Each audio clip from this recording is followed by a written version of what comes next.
Hello everyone, welcome to Online Help Guide. Today in this video, I'm going to show you how to download and install TextMe application on Android. So without any further ado, let's get started. First of all, simply open your Google Play Store. Tap on the search bar on the top left corner. Search for TextMe. Tap on the search icon on the bottom right corner.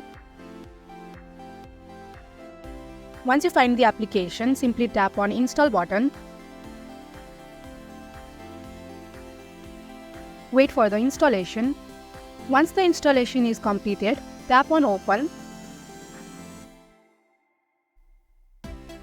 Now you can either sign up or log into your account.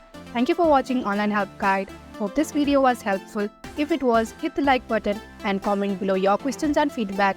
Also, if you are new to our channel, subscribe and hit the bell icon so that you do not miss our upcoming videos.